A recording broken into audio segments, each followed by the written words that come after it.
Olá, tudo bem com você? Estamos aqui de volta com a série A Profecia, o que está acontecendo com este mundo. Nos dois vídeos anteriores nós tratamos sobre o tema a existência de Deus, afinal de contas precisamos conhecer o autor das profecias, e no segundo tema, no vídeo anterior, falamos um pouco sobre a Bíblia em si, afinal de contas as profecias que vamos analisar nessa série aqui, nessa série de estudos, são extraídas da Bíblia Sagrada, então precisamos compreender realmente o que é a Bíblia. E nós estudamos então no tema anterior, no vídeo anterior, alguns argumentos, algumas ideias a respeito da inspiração da Bíblia e de por que nós consideramos esse livro sagrado singular, importante e inspirado por Deus. Hoje o tema é a primeira profecia. Como eu disse no vídeo anterior, é a profecia que norteia as demais. Afinal de contas, por que Deus julgou necessário conceder profecias? O que são profecias? Eu quero ler com você aqui como introdução dois versos bíblicos que nos mostram, mais uma vez, o motivo pelo qual Deus nos deixou a Bíblia Sagrada, esse registro em papel e tinta, para que nós pudéssemos nos orientar neste mundo complicado. O Salmo 119, verso 105, diz assim: Lâmpada para os meus pés é a tua palavra, e luz para o meu caminho. Ou seja, no mundo que está envolto em trevas, num mundo cheio de confusões, cheio de fake news, de inverdades, desinformação, como é bom saber que nós temos uma lâmpada, um farol que ilumina o nosso caminho no meio da escuridão. A Bíblia é considerada então, por aqueles que a estudam e creem em sua mensagem, como uma lâmpada, uma lanterna que ilumina o caminho escuro. Outro texto que eu acho muito interessante é João capítulo 8, verso 32. Ali é dito: conhecereis a verdade e a verdade vos libertará. Nós vivemos uma sociedade relativista, numa sociedade pós-moderna em que verdades têm sido contestadas, questionadas e o relativismo tem dominado o mundo. Numa sociedade como essa, é difícil até você falar em verdades absolutas. Algumas pessoas chegam a ponto de dizer que não existem verdades absolutas. Só que se você pensar bem, a própria frase não existem verdades absolutas se contradiz, porque aqueles que afirmam isso estão dizendo que aquilo que eles dizem é uma verdade. Então, se nós pensarmos bem, o que os relativistas querem nos dizer é o seguinte: não existem verdades absolutas, exceto a verdade absoluta de que não existem verdades absolutas. Percebeu? A verdade existe sim. Só que alguns querem dizer o seguinte: eu tenho a minha, você tem a sua, e o que importa é que cada um seja feliz. Ok, cada um tem a sua opinião, mas a verdade é uma só. Para o cristão bíblico, a verdade é a palavra de Deus. Para o cristão bíblico, a verdade provém daquele que disse: eu sou o caminho, a verdade e a vida. Portanto, nós cristãos acreditamos que Jesus Cristo é a verdade, da boca dele provieram verdades, e a Bíblia Sagrada que revela Jesus, que tem como personagem central Jesus Cristo, portanto é a transcrição dessa verdade. Jesus mesmo disse em João 17:17, santifica-os na verdade, a tua palavra é a verdade. Então nós cremos sim que a verdade existe e ela está revelada na Bíblia. O texto de João 8:32 diz mais: vocês conhecerão a verdade. Então é muito bom saber que ela pode ser conhecida e não está longe de nós, e ela vos libertará. Outra promessa maravilhosa contida nesse verso, né? Que a verdade existe, ela pode ser conhecida, e uma vez conhecida ela liberta. Nos liberta das mentiras, nos liberta da falta de esperança, nos liberta das ideologias inconsistentes que dominam o nosso mundo. Um outro texto importante para nós é Provérbios 29, verso 18, que responde à pergunta: para que servem as profecias? Eu quero ler com você esse texto aqui em minha Bíblia, Provérbios capítulo 29, verso 18, que diz o seguinte, veja só: não havendo profecia, o povo se corrompe, mas o que guarda a lei, esse é feliz. Não havendo profecia, o povo se corrompe. A importância das profecias é justamente nos mostrar um caminho seguro, correto, da verdade, por onde devemos caminhar. Se nós não temos essa revelação, essa antecipação dos fatos, nós facilmente podemos nos corromper, podemos nos desviar para atalhos perigosos. Então vamos à pergunta inicial, que realmente é o foco desse vídeo: qual a primeira profecia bíblica? E essa resposta encontramos em Gênesis capítulo 3, verso 15, que diz o seguinte: porém inimizade entre ti e a mulher, entre a tua descendência e o seu descendente. Ela te ferirá, este te ferirá a cabeça, e tu lhe ferirás o calcanhar. O que essa primeira profecia bíblica quer dizer? O que significam essas palavras? De que Deus colocaria inimizade entre ti, ou seja, entre a serpente, que ali estava sendo um símbolo, né, de Satanás, o primeiro instrumento que Satanás usou para seduzir, para enganar Eva, aqui na terra recém-criada, porém inimizade entre ti, a serpente, e a mulher, que na Bíblia representa a igreja, entre a tua descendência e o seu descendente. Este te ferirá a cabeça e tu lhe ferirás o calcanhar. Uma profecia interessante, uma descrição de uma batalha. Nós vemos aqui que essa serpente tentaria, esse inimigo, né, tentaria ferir o descendente da mulher, que claramente nós podemos perceber ao estudar a Bíblia é Jesus Cristo, o descendente da mulher, o descendente da igreja. Então, Satanás tentou destruir Jesus, apenas feriu o calcanhar. Ele, claro, infligiu dor a Jesus, mas não o destruiu. E, no entanto, é dito que o descendente da mulher, Jesus Cristo, ele desferiria um golpe mortal sobre Satanás. Ele feriria a cabeça de Satanás e, de fato, ao vir à terra e morrer pelos seres humanos, Jesus, ele derrotou as pretensões de Satanás. Esse verso aqui, Gênesis 3,15, ele introduz na narrativa bíblica a ideia do conflito cósmico, do grande conflito. Aliás, eu quero aproveitar, como eu tenho feito em todos os vídeos, né, recomendo alguns livros para você. Neste aqui, eu quero lhe recomendar o livro O Grande Conflito, um clássico do século XIX, da autora Ellen White, um livro que ajuda muito a compreender toda essa questão do grande conflito entre o bem e o mal, um livro que fala sobre os eventos finais também. Os últimos capítulos desse livro falam sobre os eventos finais que estão acontecendo em nosso planeta exatamente nesse momento, nesse tempo histórico, né? Então fica aqui mais uma recomendação de leitura para você. Como eu dizia, Gênesis 3,15 introduz na Bíblia a ideia do grande conflito entre o bem e o mal. Essa guerra que começou lamentavelmente no céu. E lá em Isaías e também em Ezequiel e outros textos bíblicos encontramos a descrição desse conflito, quando um anjo poderoso, na verdade o anjo mais exaltado do céu, Lúcifer, ele invejou uma posição que pertencia unicamente ao Criador por causa da inveja, por causa da arrogância, da vaidade. Ele acaba então pecando contra Deus, acaba se rebelando contra Deus, contra o governo de Deus, e introduz uma discórdia no céu. Em Apocalipse capítulo 12, versos 7 a 8, nós encontramos parte dessa narrativa, dessa descrição do conflito que foi iniciado no céu por esse anjo poderoso, que depois veio a ser conhecido como Satanás, palavra que tem que ver com inimigo, o adversário. O relato diz assim, Apocalipse 12, versos 7 a 9. Houve peleja no céu, batalha no céu. Miguel e seus anjos pelejaram contra o dragão. Também pelejaram o dragão e seus anjos. Todavia, não prevaleceram, nem mais se achou no céu o seu lugar. E foi expulso o grande dragão, a antiga serpente. Note que a narrativa aqui, o texto aqui, agora faz menção a Gênesis, quando cita aqui a serpente. A antiga serpente que se chama Diabo e Satanás. O sedutor de todo mundo, sim, foi atirado para a terra, e com ele os seus anjos. Então, bom, aí o texto prossegue, mas o que nos interessa nesse momento, nós vamos retomar depois um vídeo posterior, o capítulo 12 de Apocalipse, que é uma profecia bem interessante. Mas o que nos interessa nesse momento é justamente a narração do conflito que se iniciou no céu e a consequente expulsão de Satanás e parte dos anjos que se uniram a essa rebelião para a terra.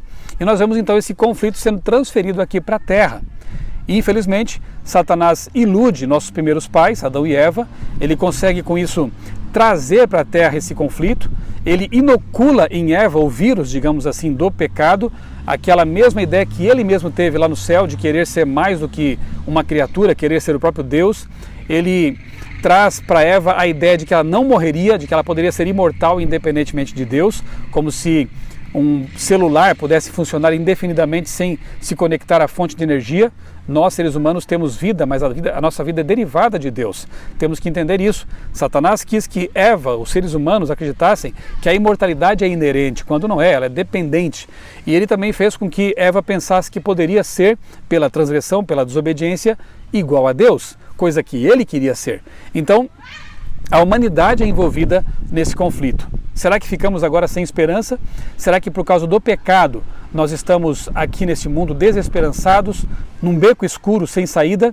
Bem, para falar um pouquinho mais sobre essa questão, o plano B de Deus, eu mais uma vez convidei a Marina Assis, lembrando que ela é bacharel em teologia e doutoranda em filosofia das religiões, lá pela Boston University. E ela agora vai comentar um pouquinho para a gente aí sobre essa questão do plano B, do plano de resgate. Marina, muito obrigado por participar aqui mais uma vez. Que história é essa de plano B estabelecido por Deus? Olá, Michelson. A primeira profecia bíblica revela algo fascinante sobre a história do mundo. A história da vida humana está inseparavelmente linkada a um conflito espiritual entre o bem e o mal, entre Deus e Satanás. O objetivo desse conflito é obter para si a fidelidade e a união com os seres humanos. Mas por que colocar o ser humano em um pedestal tão alto a ponto de dizer que tudo gira em torno de uma competição por nossa fidelidade? A Bíblia coloca de forma extremamente romântica. Ela conta que a criação do ser humano, à imagem e semelhança de Deus, resultou de uma vontade de Deus por união com seres que, como ele, tivessem a liberdade de escolher quem e o que amar. Mas se por um lado essa liberdade do ser humano possibilita o amor genuíno, ela também deixa aberta a possibilidade de o ser humano não escolher Deus, mas escolher algo que seja completamente oposto à natureza de Deus. A mentira, o engano, a traição. De acordo com a Bíblia, esse mesmo Deus que criou em plena consciência de que os seres humanos poderiam escolher caminhos contrários àquele que é o ideal, ou de um relacionamento de amor com ele, criou também um plano B. Um plano que permitiria que seres humanos, mesmo escolhendo esses caminhos contrários e sofrendo suas terríveis consequências, escapassem da pior das consequências: eterna separação da fonte de vida e amor. Esse plano de escape não viria de um movimento político, de um procedimento médico, nem de um ser humano comum.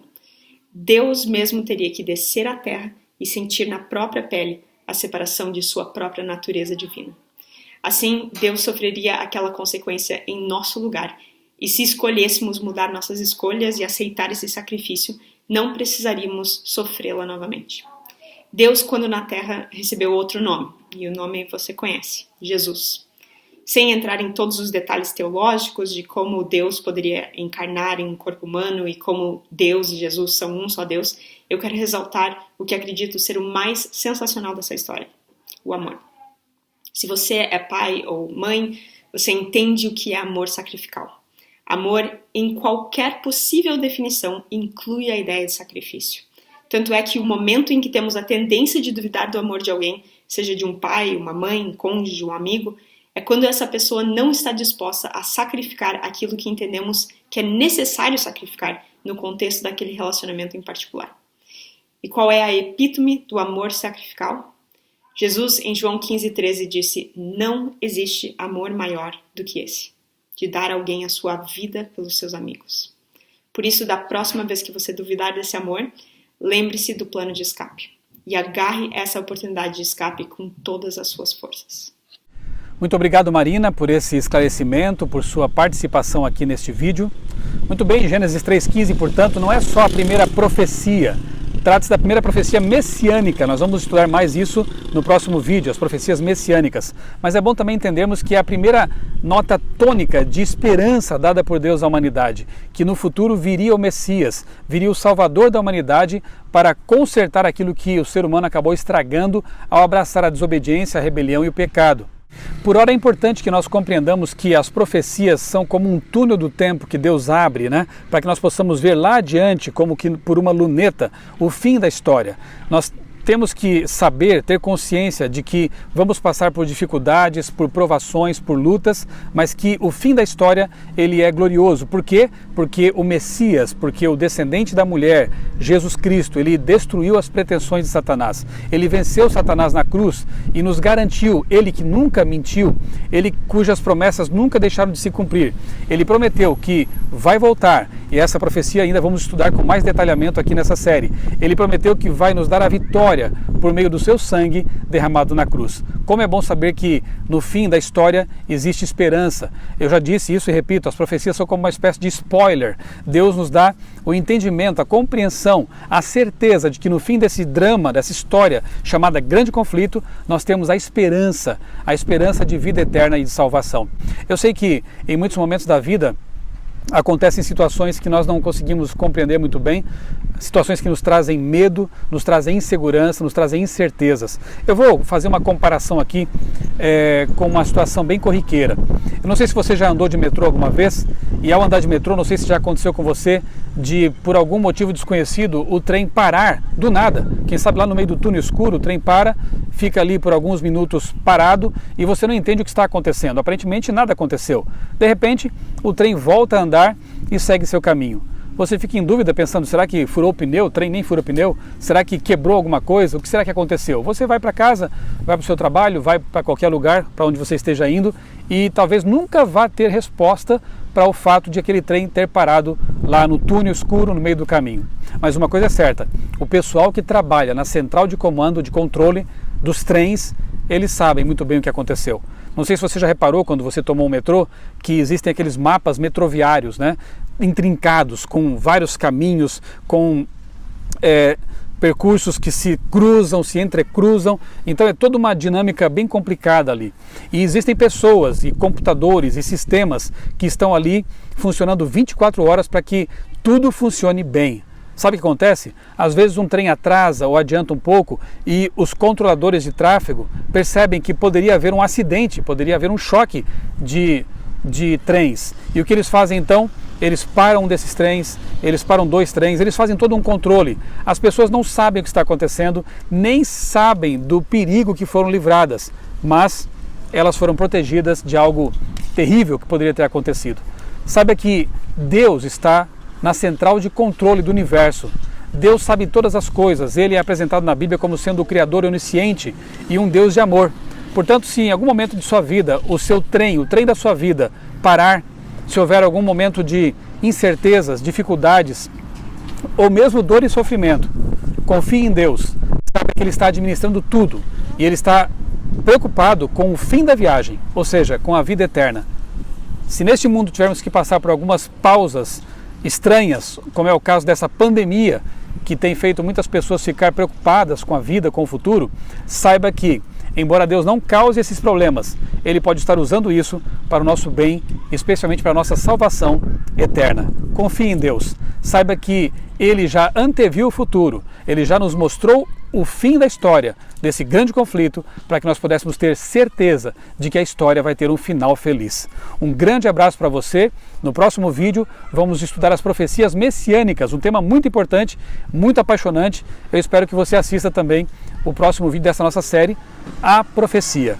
Que Deus o abençoe e que abençoe também ricamente a sua família.